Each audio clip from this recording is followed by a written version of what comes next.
the lights go down and everyone starts cheering because they're there for KISS. And then the lights go up and it's not KISS. Yeah. And you get a lot of faces like, all right, what is this? And KISS fans it's a tough crowd to win over.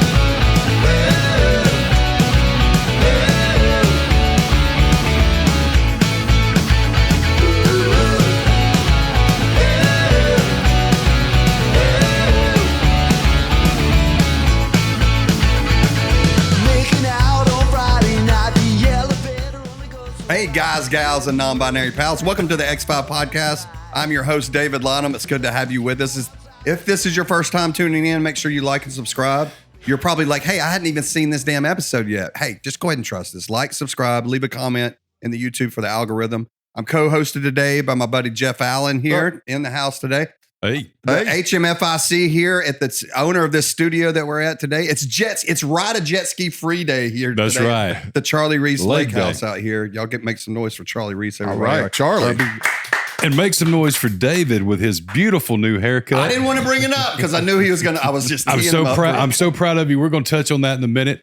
Go ahead and introduce who we got with us All today. right, we've got two band members from the band Amber Wild here today with us. We got a lead singer. We got to introduce him first, right? That's normally kind of how. I thought I you think did it's them normal. last. Like, and You here know is what? the lead You're right. singer. Let's give him the drum roll We're and right, everything. man. He's not as important. Look, we're lucky to have him today. We got Marshall Vi in here, everybody. Please make some noise for him. Right, Marshall. Hello. Marshall's an unbelievable And, hey, singer man, as well. Marshall, Thank you. thanks for bringing your lead singer in here today with us, man. It really means a lot that you let him tag along for this podcast. It took a lot to get him here. Son I was of the Paul one waking Stanley, you everybody. up, buddy. I'm the one this morning going to every hotel room going, shit, 11:30, get downstairs. I know they were bragging about making Yeah. it to the breakfast buffet at the hotel. I was like, dude, that's rare for a band guy. Usually you catch it checking in. That's Well, I when you mean, get the breakfast buffet is only from 6 o'clock to 6:09 a.m. Yeah, so that's when they usually hold you them. got 9 minutes to get breakfast before they close it down. Guys, listen, we have Marshall and Evan from the band Amber Wild. Yeah. Monster band. Caught them last year on the KISS Farewell Tour. They opened up for KISS and in every arena. I'm sure you guys, if you went to the show, you've seen their kick-ass band open up for them. Absolutely amazing. We're honored they're here today, sitting in with us. We're going to talk a little bit about music and David's new haircuts.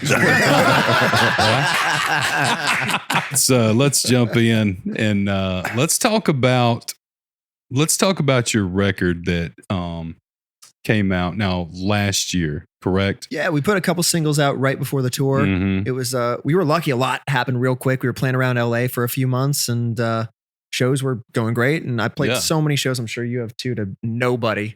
And the first show we played together actually had people there. And then the next Yeah. had more and more. And then, got the text. There was one show we posted. I think it was the Dirty Monday show. At Madam, the first one. And the next morning we had posted a clip. And the next morning I woke up to a bunch of missed calls. We had a bunch more followers. And then actually my dad and Doc both separately were like, hey, like I saw this clip, like call me. And Doc, clearly they hadn't talked at all, but Doc is like, what the fuck is this? This is crazy. Send me more. Like you should come open. And my dad was like, hey, this is serious. You guys should come open. Let me talk to Doc and Gene. And I was like, all right. Cause there's a lot of love there. Obviously Sure. we're super close, but they don't bullshit. I mean, they're as tough critics as it gets. So for them to ask, it was like, all right, we're on to something. And Yeah. we rushed into the studio, got a couple tracks out, and actually we're playing your show tomorrow night. We fly back Saturday and then back in the studio Sunday. So we Nice. got a lot more, Nice. lot more coming at the top of the year. So I'm real excited. That's so cool, man. Tell me about this. At the height of those shows last year, like it was especially MSG, all these massive arenas. I see I just the difference in the Nashville show. You guys killed the Nashville show, Thank you, man. but Thank by New York, y'all's balls had dropped. I mean, you owned the stage. Not that you didn't, in the prior show a couple of months before, because it has to be intimidating to step out in an arena full of fucking people and just there you are. You're so vulnerable. So tell me about the first show to the end, like what you learned and the difference. Well, it's crazy. I mean, first off, it was the first show that we had ever been on ears for. So we're used to playing little clubs, and maybe if we were lucky, a couple of the festivals and bigger theaters we played, we had good wedges. But like we, if we were lucky, had wedges. So to be on ears and have a pretty silent stage was a whole different experience. But it's also a real interesting one because, the lights go down and everyone starts cheering because they're there for KISS. And then the lights go up and it's not KISS. Yeah. And you get a lot of faces like, all right, what is this? And those are the people there who knew what was up. I think were inclined to be curious, but not necessarily inclined to like us. I think KISS fans it's a tough crowd to win over. And with us especially, nobody likes nepotism. I get it. So we really had to go out there and really prove we brought it. And I love that because by kind of the third song, I think you could see, you still see the first probably 20 rows. Yeah. So you saw the faces change where people who came in real skeptical left fans. And that was an awesome experience. And one of the best, we had this guy show up at the LA show, and wild looking dude, long blonde hair and a cowboy hat and everything bedazzled and, older guy. And he walks up and he goes, I just wanted to come meet you because I came early to hate you. I'm like, okay, cool way to start. Very interesting. I didn't know that. Yeah, Diamond, dude. Oh, that was Diamond? Yeah, he's like, I got here early because I heard about the whole thing. And he's like, I thought I was going to hate this and I wanted to come and see what a train wreck could be. And he's like, I was so wrong. And I got to say, I'm leaving a fan. I'm going to be at every show from now on. And the guy starts showing up at every show. Yeah. And it was like, all right. So it was definitely a crazy experience. But I think, the more you do something, it's by the end, even at the first show, we were all confident in what we were doing and we love what we're doing. But by the end, we had that, that gratification of getting to see the faces change so many times. So it wasn't just that we thought we were going to win people over. We knew we would. And St. Louis, I think, was the first show that it was like, okay, this is working. Cause we had, everyone in the arena had their lights up for silver, and like to see 20,000 lights looking at you. And then you hit the second chorus and they're still up. It's like, no one's going to do that to be polite. So it's like, all right, and there's a great video of it from behind us where you can see, it was like, that was the first moment where I was like, all right, shit, this is real. Well, I think that you have a lot more to prove than everybody else because of who your father is. Totally. So when people come to your show, they're automatically, especially if you're opening for KISS, they automatically assume that, oh, well, your dad's Paul Stanley, and there's not a lot of expectation, but you guys, I'm a really, really tough music critic. Mm-hmm. And when I listened to you guys' album, I was absolutely blown away at how good it really was. Thank you, man. So it's really, really good stuff. Hey, I'm going to take it a step further. Not just the album, but when you go see them live, I'm excited to see that tomorrow. They're not running tracks. They're a fucking in your face, real deal rock band. 4 on the floor. Let's go. And it's unbelievable. And I'm not just fucking saying it because you're sitting here. Like, when we left, I told Jacob Bunton, I was like, holy shit. Like I was so, not that I matter, but I was extremely impressed with the musicianship, your stage presence, how great the songs are, the tight the songs were. And he's honest. So much, man. He told Jacob the last line on record was complete bullshit. You never should have. He looked him dead in his eyes and said, "You never should have released that turd." Well, that's my point. Like, no, man. There's honesty in the room because we are really tough critics, especially when it comes to music. And if there's something that grabs our attention and we really like it, we have no problem promoting that we really like it. And you guys, the stuff that I've heard on I went to Spotify and checked it out when Charlie was telling me about it, and I was actually blown away at how good it really was. Thank you so much, man. No BS. Thank you. You and Marshall are great people persons. People.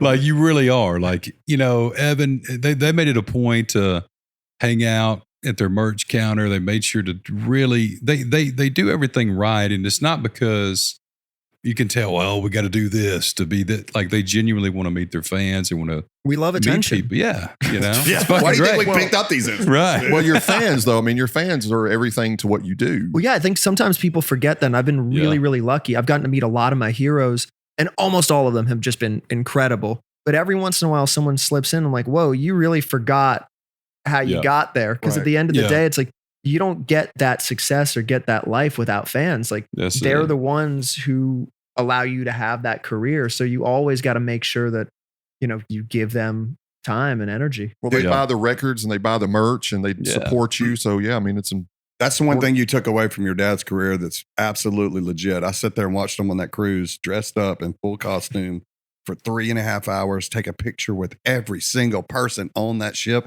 and then go get on stage and perform for 2 hours. And man, being in all that makeup and all that shit. Oh, it's crazy. Dude, they have the biggest work ethic. And I know he has to be, when you say they're extra hard on you, I believe it. He tells you when you let a turd out, he's like, hey, I'm like, we played The last show we did in LA before tour was Bourbon Room. It wasn't the last show we played, but it was one they all came out to. They all came out to. Everybody but Gene came to the show. And immediately afterward, his dad took him downstairs to the dressing room and had like a private conversation. Dressed him down. About like, hey, you guys need to work on some stuff because, right? He was kind of tentative. Well, because it's always like, even from when I was a kid and I was just playing guitar, I was never concerned with what was good because it's easy to identify what's good. And there are too many people who are good. Good is worthless. Like if it's not great, it's horrible. Right. And like, so I always asked him from even when I was like 12, 13, it's like, hey, what can I get better on? What was the weak spot? So I always trust that he's going to be honest with stuff. So, the good is a given. Like it doesn't have to be like, this is amazing. This is so great. And it's like, that's fine. That's cool. What can we work on? Where's the weakest link? Exactly. Because you don't get to great unless you really address all the little minutia. And I think that's something great about all the band guys too, is like, I can't tell you how many times I brought in ideas where I'm like, this is so sick. And then Marshall's like, nah. It's like, it's just like the head nod, nah. Well, it's like, all right, I guess it's not. And it's like, you got to be your own harshest critic because, if you can't turn out what you think is the best stuff, how can you believe that anyone else is going to? Well, I was going to say, if you, like you said, if everything was great, then nothing would be great. Yeah. So good, you're right. Good is only good. It has to be great. Yeah. Let me ask you this. You and Marshall. Yeah. How did this come to be? Because it's so important to have a yin and the yang. You got to be honest with each other. Yeah. Oh, for sure. And I feel you guys do that 100%. Oh, for sure. So Marsh is killer. He's so easygoing and so chill, but can pick up any slack and is always honest. So it's like, it's the perfect balancing kind of yin and yang. It's like, he's always there. And from the get-go, it wasn't really a question. He was just kind of there. So it was like, all right, like, I guess you're in the band now. Yeah, so the name Amber Wild, I always ask, like, I'm always interested in how a band comes to a name. That's for 4 people to know and a lot of people to guess. There you go. That's fine. That's an answer. That's an answer. Hey, do me a favor. Sit on your hand. Why? You're good. I'm just fucking with you, bro. Hey, so, I want to tell. Is it cool to tell the story about what happened back like 10 minutes before? Oh, for sure. The first time we all met in person. Oh God. I felt so fucking bad, dude. So we're standing. First night at Madison Square Garden, by the way. Was it the first or the second night? No, first night. Okay, so the first night of the Garden, we're backstage in our dressing room, and Mark Weiss, who's one of the greatest photographers of all time and the coolest dudes on the planet, is there. And I hadn't seen him in a while, and he's like, "Dude, I gotta come shoot. Like, let's hang." Great guy. He's coming. He's like, "I want to take some photos before the show." So we're in the dressing room, and we're just kicking it and messing around. And then Jake goes to kiss Marsh for a photo, and Marsh really doesn't like that. So he jerks this way. So then, of course, I have to go to kiss him. And he really didn't like that. And he jumped back. So I jumped forward. But I had my guitar on me. And the guitar, was it mine or was it Jake's? It was my guitar. We all had guitars. So some guitar headstock ended up going into his forehead and splitting it. Oh, like 7 minutes before we're supposed to go on stage, and blood is gushing. It looked cool. So and that's what I told him. I said, "Dude, this is perfect." Because and it's like from the time it happened, it split and then it swelled out like a fucking golf ball. Yeah. And everyone's on the radio going, medical emergency, right before we're supposed to walk on. So everyone's running over. I still think it went pretty hard, dude. It would have looked cool. Yeah, it was cool. It would have looked cool. Look, my redneck ass was back there with him. I said, "Hey, give me one of them drinks out of that refrigerator." Somebody, I think Jake or whoever, brought a cold drink over there, and I said, "Put this on your forehead." So we're holding like a Diet Pepsi on his forehead. Yeah, man, I was so mad. I was so mad. He was we were in a photo shoot, and I'm like, he's trying to kiss me from this side, Jake's trying to kiss me from this side, and I've like jolted, and but it was my flying. The bigger question: why did you jolt? It was we're just trying to give you some love, man. Just lay back. No comment. No comment. But you would have you never would have known it though. Like never would have known it. It's cool because it actually did scar. It's hard to see, but in Yeah. the right light, you can see it. So I'm like, okay, cool. Next time I go to KISS, you all see it. I'm When we like, get I got closer. that. There you go. Yeah. I'm like, okay, I got that at Madison Square Garden. That's cool. That's Did a you have to cool. get You'll stitches? you'll remember that the rest of your life. Yeah. though. You know what I mean? Oh, my head was spinning for the first three songs of that set. You played great. 100%. You It's play. all You good. could have. Thank You you. never could have told anything happened. Like you did. You were super pro.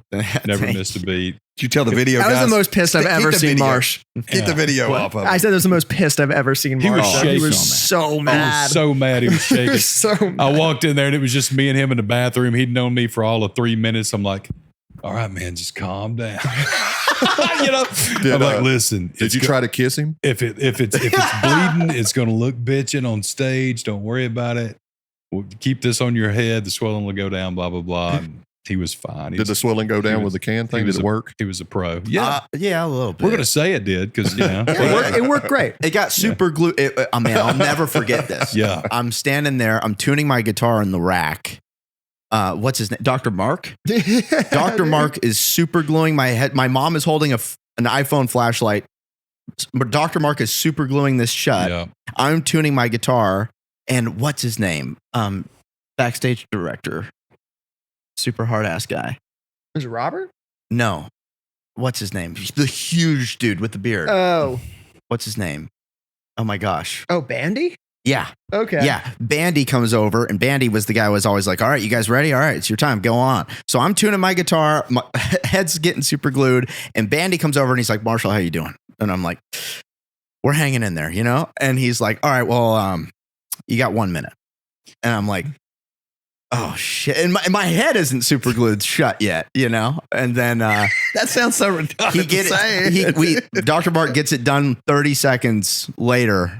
And Bandy's like, okay, you ready? And I'm like, I guess. And then 30 seconds later, it was up on stage. It was Yeah. crazy. That's a rock and That's a roll good night. story. It was cool, man. It was cool.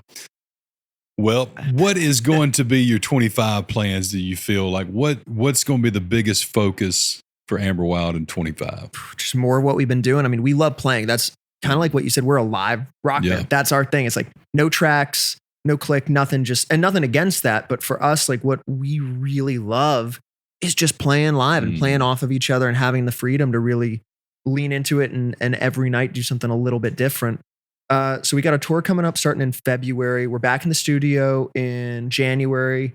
You're back in the studio Sunday. Yeah, we're back in the studio Sunday as well. So just a lot more of what we've done, just amped up, you know, bigger, better, and more.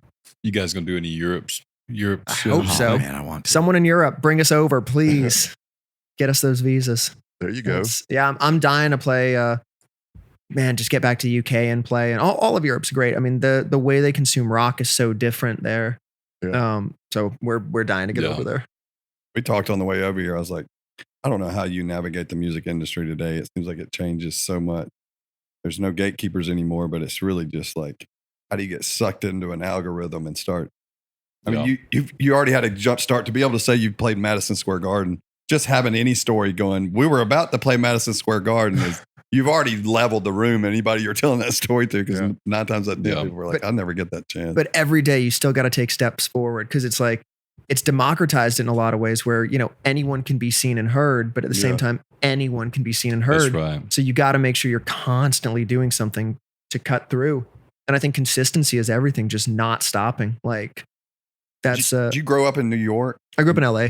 Okay, you did grow up there. You And then lived in New York for a temporary. Yeah, I hated LA growing up. And I'm like, fuck this. I'm moving the second I can. And like a month after I turned 18, I went to New York. And then after a few years, I was like, the summers are really muggy and there's no That's space. true. So I came back to LA. Yeah.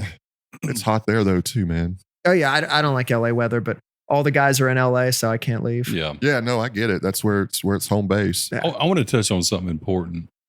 Today, our co-host David Lynham picked you guys up from the hotel, right, this morning. The one with I the got a beautiful question for him haircut. too. I want to know this. And you know, when he picked you up, his hair, it looked kind of like a little bit like a helmet, Okay. you know. And then I had we had a barber come, and I'm talking about that's probably the best I've seen David look in 2 years. Close. And enough. I'm bragging on you. I Like your appreciate it. haircut looks phenomenal. Here's what I want to know. Yeah. They think I'm a shitty driver. this guy and anybody that rides with me is like, you're a shitty driver. The helmet hair makes sense. It's like you need a helmet being in a car. How was with my you. driving up here? Were y'all scared at any point? You can be honest because Please tell us. He's a horrible I driver. need We to made know- it. Hey, we made it in one piece. You know, that's That's results. not the answer Results I'm count. looking- Results are everything. So let me tell you, I played in a band with this guy for 4 years, and getting in a car with him or driving any vehicle with him was just off the table. I felt like I did a good job today driving them up How here. you made them here? You made them get here. So That's, but did I tailgate too much or did I do anything? No, I think everything was great. There was one moment where I said something that made you laugh, and we were on the highway, and you just. Well, I remember that. there were a lot of moments. We had some great conversation, and you were looking me in the eye the whole fucking time. So that was really scary. That's good. That was bad. Oh my god!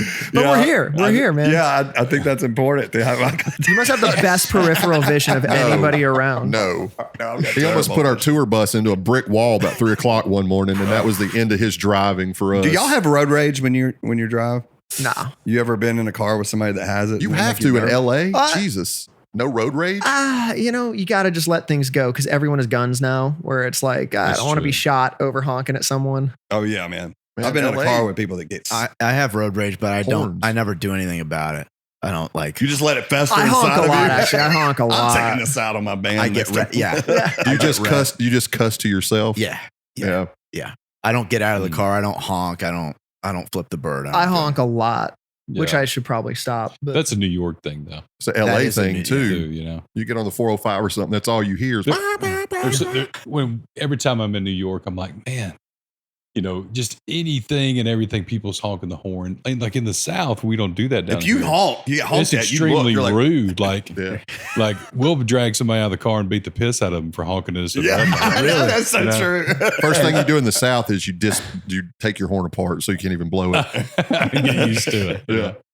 But golly, it's so unbelievable the transformation of your haircut, buddy. So tell me, let's dive into it just for 2 seconds. How do you feel? How do you feel? Seriously.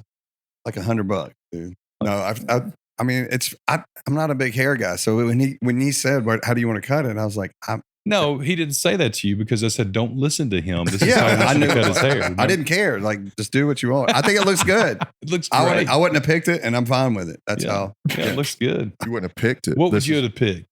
I don't know, man. I don't have a vision for we my hair. were waiting upstairs like 30 minutes to Yeah. start. And he's getting his hair cut. Dude, Yeah. I thought it would be He's a on the- 5-minute Oh, ordeal. Bono down He's on there. the sides. Oh, Bono down there's got to get ready. I thought that'd be done a lot quicker. I was waiting for the flat top.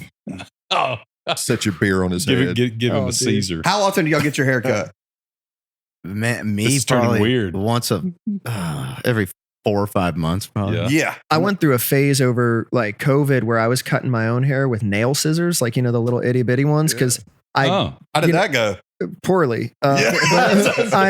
for like 3.5 years, I cut my own hair. And for some reason I never bought like big scissors cause I had little nail scissors. And I was what like, are well, I can, nails? So you talking about fingernail clippers? yeah, the little curved nail scissors. They're like this big, but Silver. the blade's like this big. Oh, yeah. You cut So- your whole head with that little tiny. Well, I would bird? just cut a little bit every day. He's like, well, It's COVID. it was really bad. And the first time I went to get a proper haircut, the guy was just like, fuck did you do? Because he's pulling, I have real curly hair, so I can kind of press it in, but he'd pull out chunks that were just like one side would be super long. So now I get my hair cut like every few weeks. there you You go. must have wow. been really bored. No, I mean, We were stuck inside, man. Yeah, I mean, We don't You know, but we weren't stuck down here. We Yeah, Oh, yeah, that's we true. didn't have that out here Yeah. like you guys did there. Like we were just, just Doing- business as usual. Yeah. it was kind of business as usual. They just asked that you didn't put it online Yeah. because it would garner attention from Mhm. places. But they were like, your band can come play down here. And we were playing. Yeah, we were shows, still playing shows all over the place. like 400 kids right on top of each other. I mean, Whoa. Well, actually, I'll tell we you, were shut in, man. I tell you what was good about that for us as musicians is they were having to break the parties up to where instead of having like 1,000 kids, they would do them like 250 at a time. Mhm. So you could charge for each party. So instead of making one lump sum for one, you could charge for each party. So you're making like 4 times the money. So that was the cool thing about it. Yeah. Other than that, it sucked pretty bad. Yeah. That was a bummer. But I remember like the reason I started the band, a lot of it was coming off of COVID, just dying to play again. And a buddy of mine at his birthday, he was just like, It was at Desert 5. He was like, Yeah. you want to just come and play some covers? We'll just do like a Tom Petty and Beatles and Stones set. I was like, yeah, for sure. And it was just such a blast. Made you appreciate being able to play. Oh live, my God, being able to play, because it was also totally packed. It was like the first proper party I'd gone to. When was that?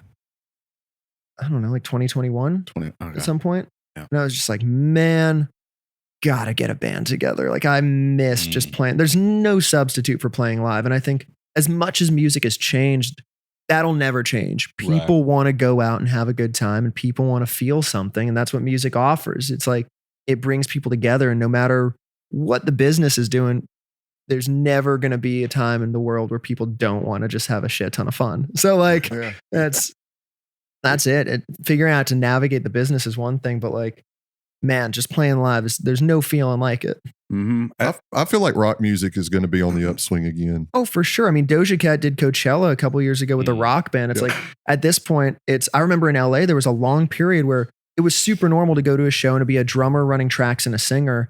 And that was totally cool. And like everyone was cool with it. And now it's like, that doesn't fly. If you do that, people walk out. Like people want to see a band. And if you're running tracks, that's fine, but they want to see people playing at least part of it. It's like, you need to have a band. And I love that. Like, thank God guitars are cool again. Yeah. Well, we had Tommy Clefetto, who plays with Clefettis. My bad. Sorry, Tommy.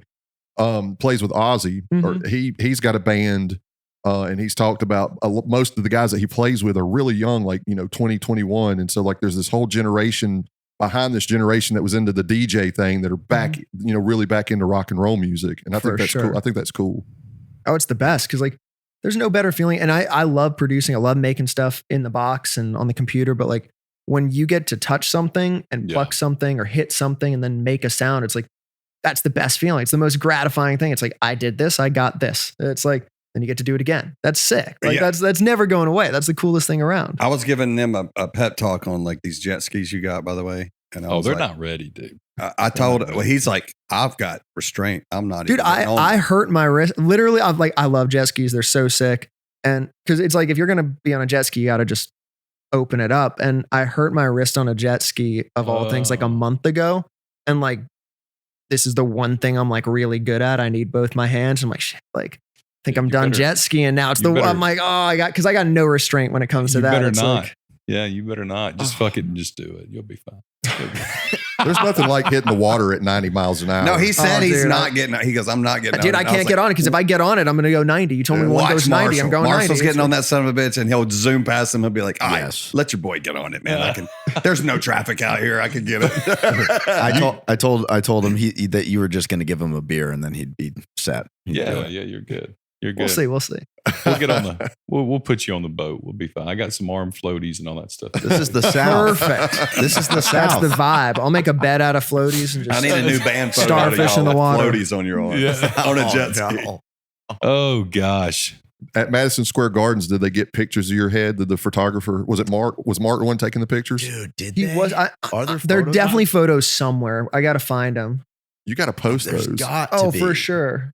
Man, I don't even remember. I don't remember anybody taking a photo of it. No, we for sure have photos of it. Somebody was taking photos. I snapped a couple for sure. But I think somebody. I think I came out of the bathroom where you were in there with me, and somebody started filming me, and that sent me into orbit. Yeah. I was just right before. I always keep my phone for like ever because I hate having to update like every year getting a new phone. So I had an iPhone 10 with a broken camera all of tour. So all of my photos look like I took them on a Motorola Razr. And then literally the day we got back, because the charger stopped working, I bought the newest iPhone. I'm like, I should have just done this before tour. So all my photos look like shit, dude. But somebody ought to document y'all's career because it's crazy how you could be at Madison Square Garden one night and then the next night be in a wing joint. We did stuff like we would do. It's like the real life of a band. It's your stage. That's what people forget too. Is like, no matter how big you get, they're like, you get paid to play music. It's like, nah, you get paid for the other 22 hours in the day where you're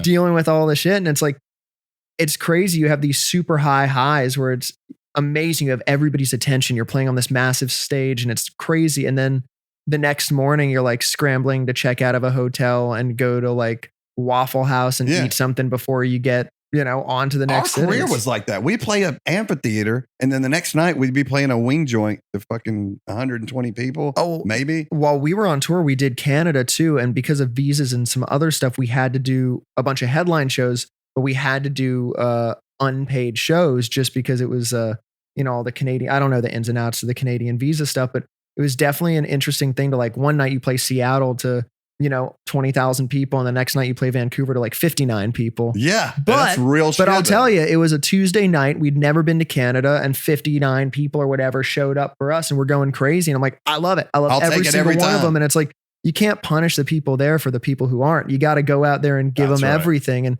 we played, I think it was Edmonton or was it Calgary? I counted, and including the bartenders, we had 11 people at one show. Yeah, and Edmonton. Wild. But then we played Montreal, and it was like filled, and it's a bunch of gorgeous girls, and they're loving rock, and it's awesome. What would you pick? To play in front of 1,000 people who don't know who you are and don't give a shit and it's not listening to you, or 59 people in a bar that are just like there for it, dude? Oh, for sure. That yeah. People just loving it and in it with you. It's like, you want people that you can feed off of and people who are really going to give you something for everything you give them. And I think that's what it is. Yeah. I think those shows are harder. Like when you've got 20,000 people, like it's 20,000 people. When you got 59 people in the room that are all just looking at you and you can see all of them. Or you make eye contact and then you walk through them after and you're like, hi, yeah, I saw you up there. Nice to meet you. Hey. Like you're talking to every single one of them. It's like, I saw you. He's like, I know, I saw you too. It's like, it was easy to you're see. actually like, you're this close to them. So no, that's a whole different thing. It's like, you don't get lost in a sea of people. It's like you do something, or if you trip, you're like, yeah, they all saw. Yeah, they saw it. They're all looking at me, dude. But that's a good experience. I remember when I was a kid, I had so much stage fright, and it was like, what happens if I fuck up? Like, what's gonna? And then I remember getting a new pair of boots, and they were awesome boots. They were so sick, but they had leather soles, and I'd never had boots like that before because I was used to like Chucks that have rubber soles. Yeah. And we were playing a gig in New Hampshire. This is years and years ago, and we were opening. I think we were opening for the B-52s, which was so funny and so cool. Oh, they're so sick. I love them. And I'm like, I'm gonna wear these new boots. This is gonna look great. And I didn't score the bottom. Yep. And I jumped. And when I landed, the next thing I know, I'm like on my ass, just looking up, and I have no idea what happened. I'm just like, I'm still trying to put two and two together. And then the other guitar player is looking over me, just laughing. And then I stood up and I realized like nobody realized, nobody cared. And like, once you have something like that happen to you, you're like, all right, whatever. And like, you just get out there and have fun. Yeah. That's the fun thing is when your bandmates fall or do something stupid on stage. Well, you just got to, it's how you recover. Yeah. It's all about how you recover. And then stuff like that's great because it frees you up. Once you have an experience like that, you're like, well, it can't really get that much worse. So I might as well just have a ton of fun. It can get pretty bad. So a show we did with him, one of the last few shows we did with him, he has this thing where he likes to throw drumsticks to the audience and they throw him back. That's a lawsuit waiting to happen, man. So blind someone. He throws the drumstick. And of course we're playing, there's maybe 800 people in the room. And all I know is the girl that he threw the drumstick at, she's looking at me and she's pointing at her face. And I'm just laughing, having a good time. And then I realized all her friends are pointing at her face. And I looked down and her tooth was chipped. So where he had thrown the drumstick, it hit her in the face and it chipped her tooth. He had no idea what had happened until after the show. We were telling him, like, dude, you knocked that chick's tooth out. Now she looks like she's from here, you know? Now you don't have to tell people where you're from. She looks like she's from Florida. Oh, man. That's terrible, man. I know, right? That's happened more than once. I busted a girl. Go ahead and send that hate mail to Jeff Allen at X5 Podcast. No, she called the club. Like her mom called the club the next morning, and it ended up not being that big a deal, but she just wanted them to know that one of the bands knocked her daughter's tooth out. I'm sure. I know the answer about, if your dad's supportive of, what you're doing. I'm sure he is. I know he's been a huge detrimental, just amazing help to not only you, but the rest of your bandmates. And what about your mom? How's your mom feel? Yeah, they're about both you going out and just chasing the dream. Oh, totally. I'm so lucky. Both my parents, from when I was a kid too, because I was never pushed towards music. I really I got into it. Definitely seeing my dad, I'm sure, sunk in there. Yeah. But my best friend, when I was like 11, I went over to his place and he played "Smells Like Teen Spirit" on his acoustic, and I wasn't into Nirvana really at the time, but it was a song I knew. So it just like blew my mind that my buddy could play a song that I knew. That was like the craziest shit ever. Yeah. So I went home and I'm like, Dad, you got to teach me guitar. So they never really pushed me towards it, but they were always super, super supportive and always have been. So I'm really lucky. I mean, even on tours, like Marsh's parents are there at like every show. His dad's helping us pack road cases so we can, because everything's a really tight ship. So like, we wanted to talk to everyone and meet everyone and sign stuff. So we had to get to merch right after our set, but all our stuff had to get packed and we didn't have roadies. Like we're the ones, thankfully we were very lucky where the KISS crew, they were amazing and super helpful, but like they all have their jobs. Like they help us when they can, but we had to pack all our stuff. So like that was like a joint effort of like one night Jake would stay back with your dad and like they'd pack road cases and another night it'd be someone else. And like all the parents are super, super supportive. We're real lucky. We got a great group of people around us and they're not going to let you make business moves that aren't good. They're not going to let thankfully there's a lot of safety nets and a lot of people looking out. So, I think all of us have pretty level heads, but then, we run stuff by each other and then we run stuff by them. There's a good wide net and bounce people. We got great friends. Jacob's always looking out. There's so many great people in the circle. How'd you meet Jacob? I met Jacob actually through my buddy Tim introduced me to this dude, Adam, who is he's like big in publishing. And at the time he was with, I forget which publisher, but I was talking to him. He's like, you got to write with my buddy Jacob and he'll let me know if you're really any good. Cause you send a bunch of songs and it's like, most of them are it's like me and one other guy or me and two other guys. So he's like, I want to see what you do. So he's like, write with Jacob and he'll tell me if you're legit. And I wrote with him and like the first session was amazing. Got some killer stuff done. Then we just hit it off and he's like, we should hang out. And then we just started hanging out all the time. Yeah. So that was a couple years ago. And Jacob's an unbelievable person and just amazing. Ridiculously talented. One of the funniest dudes on the planet and just so great. It's like, Jacob so well at this point. Dude, he's the guy that like literally before our first show, before the one, before Madden, before any of those, he'd be like, because his place in LA is really close to a lot of the places we play. He's like, all right, just come to mine after sound check. We'll hang. And like, he's the coolest guy. He's like, you need to leave stuff. You need to get ready, anything. And he's always there to help with really anything. He's the best dude. He's a good guy. What a talent. Dude. They're playing tomorrow night. Yeah, I know. They're playing too. I'm aware of that. We're talking about it. I just thought I'd bring it up that they're also playing tomorrow night. This probably won't come out for 6 weeks or 4 weeks. I was going to say, let's plug that show super hard. So That's what I want to do. Hop in their Let's time machines. We got to get this out today, Aaron. Tonight, 7 p.m. What do you think as far as if you had to paint yourself with a single brush of just I know what I think, but I want to ask you and Marshall. What do you think your most strongest as far as like your musical taste, but how you're putting, you guys are putting your spin on Amber Wild or whatnot. Because the chemistry works so good. The what? With what you do, the chemistry works so good. So, what do you think as far as your influence on your music, not just what you like to listen to or whatever, but I think it's sound. Yeah, I think the best thing that anyone can do for any sort of music is pull from a ton of different areas. I think that's how you bring something new. And I think we're lucky where there's enough common ground between what all of us love and grew up on and listened to, but enough diversity that I think we all come from, kind of slightly different angles. So Marsh plays stuff that I wouldn't really think to play, and I play stuff he wouldn't think to play. And then we're in a lucky position where now we have 3 great singers in the band. Our newest member is a ridiculous singer, great drummer. And that really elevates. Funny too. He's got, what is that? What's that accent he's got there? Is it's it Birmingham? Rhode Island? South Birmingham. Is he from Rhode Island? He's from Birmingham, England. He's from Newcastle. He's a proper Brit. And I thought it was just a lisp. That's how people were in the South. We thought he had a speech impediment. I'm just gonna be honest with you. The funniest thing with him is like, I'm an Anglophile. I grew up listening to everything British. I just wish that I was British. All my favorite bands and musicians, except for a couple, really are British. And he was the opposite. So he listens to everything American. So it's he's bringing the American influences, and I'm bringing the British. And that's great. Marsh is bringing the weird ones. What's your weird ones? Nah, bringing the British. Yeah, he's bringing the British. Yeah, that's right. But no, I think we're just lucky where everyone really pulls their weight and really worked hard at their craft and compliments each other. Just compliments each other well. Like we play off of each other well. Yeah. I think a cool thing that he and I have is we have the cool like dual guitar thing going, which not a lot of people have. Like he rips in his way, I rip in my way, and they're totally different.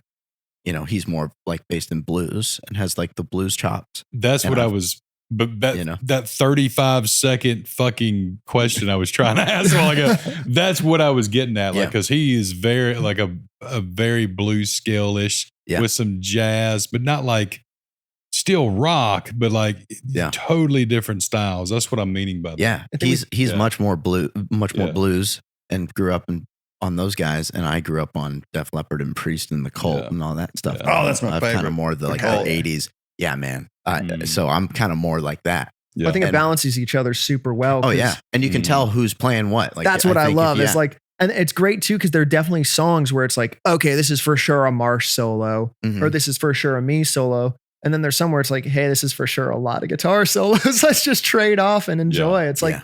I think it works really well that we get to balance each other out like that. And like, I always loved Thin Lizzy growing up too. And like, I can't think of any band now that has two really serious guitar players. So getting to do some like guitar harmonies and stuff, like I love Yeah. that. Like, and like the fact I've never that, heard like, that before. oh, dude, guitar, it's like guitar harmonies, Great. man. Fucking Guitarmageddon. Let's bring it back. It's like, and the fact that girls like Right. that now is the craziest thing. Like, I love it. Like the first few shows we played together, we'd have like a bunch of girls front row asking about guitar stuff. And I'm like, where were you when I was 15? But I'm happy they're there now. Yeah. Playing guitar is cool again. Oh, it's the best. Yeah, make guitars cool again. Yeah, Yeah. That's a make t-shirt. guitars great again. Y'all have merch? Yeah, we got a lot of merch. Amberwild.store or amberwild.shop. Whichever you prefer, you'll find all the merch there. What kind? What do y'all got? All just the You best got stuff. Panties? Like Greatest stuff. what? Don't ever do panties. We did Best panties and stuff. line them. Let me tell you, guys do not want to yank off a girl's pants and see line them across their panties. I can tell you that. We couldn't move those things for shit. We had them for 3 years. We They still have couldn't them. give them away, dude. They still have boxes of We them were in hanging them on David's ceiling garage. Well, fans. you're in going the to hate club. our next merch drop. Oh, is it? What is it? Wait and find out, man. So another thing his dad taught him is merch, son. Got to pay for that tour. Those Oh, venues. man. Make some money. Yeah, Oh, you still got line on panties. Oh, No, we don't. We They- don't. Yeah, they do. No, they don't. They do. Jeff knows. They do. If he does, if we do, they're at I Jacob's want a house. pair. You do? Yeah, We'll They get, look you, we'll great. get you a pair. we're gonna wear them on our heads tomorrow night. does Michael Starr wear them? No. Yeah, he does. You can't wear them on your head, dude. That haircut. We got to see that haircut. Oh, that's not the pic. What He pick are left you looking for? He left a pic here with his fucking face on it. I'm like, dude, I'm not using that, bro. Dude, we had a fan come to a show the other day and they brought an envelope and they're like, this is for you. And I opened it and it's just a ton of pics with different photos of me on the pics. Oh, that's cool though. Dude, it was crazy. Crazy. And then you sold them the next night. They're all gone. You know, my dad told me You one learned thing. to lick them and bump them out on to He's chicks' a much tits? better pick thrower than I am. He spent all of tour just getting so good at tossing them out. Just lick them. You gotta lick 'em. Lick them and throw them on a girl's chest. So Yeah. here, the cool They thing, still- I didn't know how to do it, and we show up first day of tour. Here, we fly take your in. shirt off, Marshall. I got you.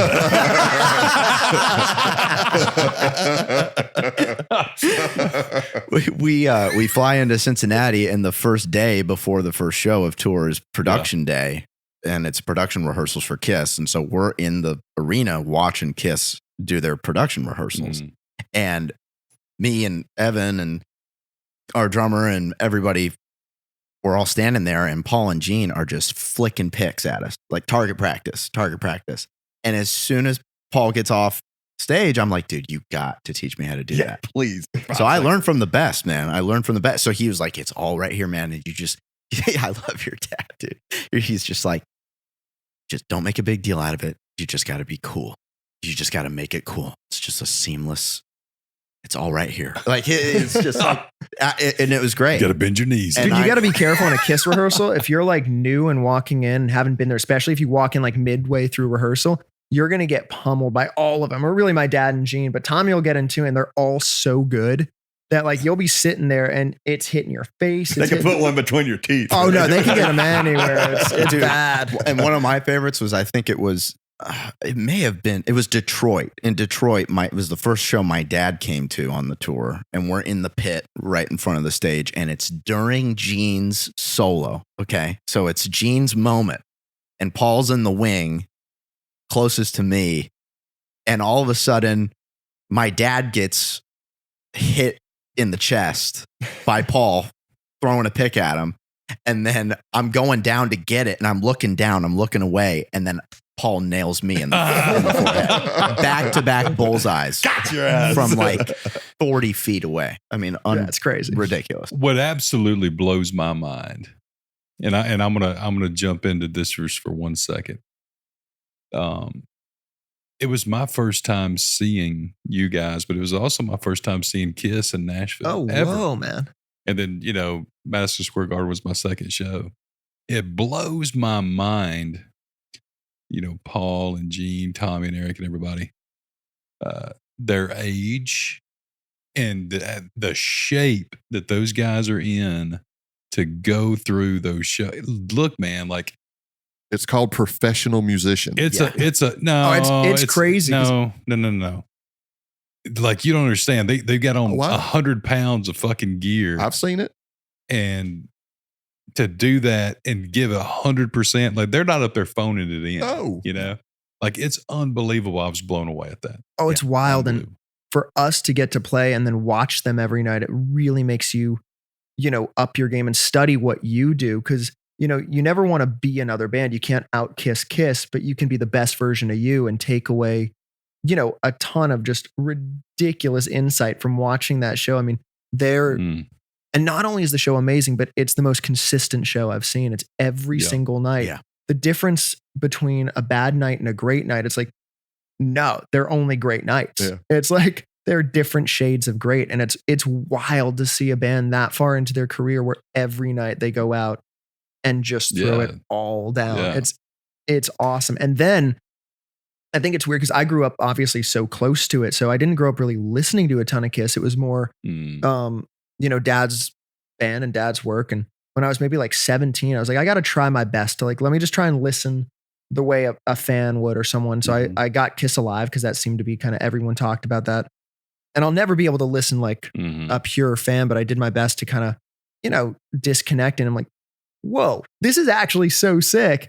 And then, I kind of started listening to some of the earlier records and made my way through the discography. But like all the theatrics aside, which are awesome, they're just great songs. Like if you close your eyes and go to a KISS show, like they're killer players playing great songs. And I think a lot of times people will try and go, oh, it's all spectacle. It's not a real band. It's like, they do say that. Get up there and try and do that. Good luck. I'm like, no, that they have incredible songs, timeless songs, great players. And it's so cool looking. And they blow up a million pounds of shit every show. That's like, you can't, how do you top that? It's like, you got everything. People like their favorite era KISS. There's eras of it to like. It's not just, do you like the band or not like the band? There's this era, this era, this era. There's so many different.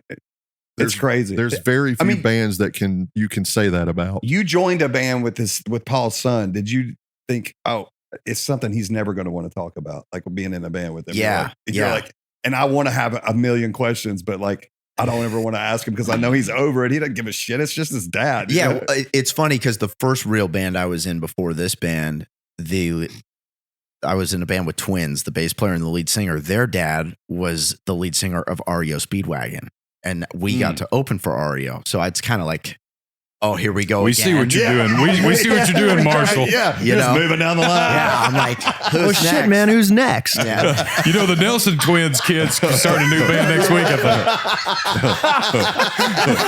think. My son doesn't give a shit about anything. Not music or comedy or anything. Marshall's sitting there going, Mike Shadows for Avenged Sevenfold. His son will be 17 in 2 more years. Start a band. Oh my gosh. No, we locked him down. There's a reason he's not in that band anymore. You can't fake.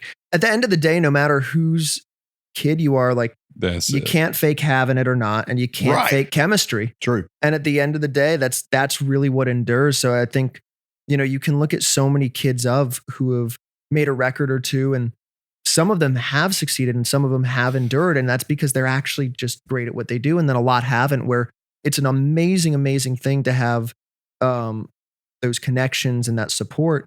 But at the end of the day, the public decides what lasts. And the music's got to stand on its own. Yeah, it's got to stand up on its own. And you want your own fan. You don't want to be fed fans from somebody else, even from your dad. You want your own fans that are there for you. And I'm very grateful that some of his fans have found us and genuinely connected.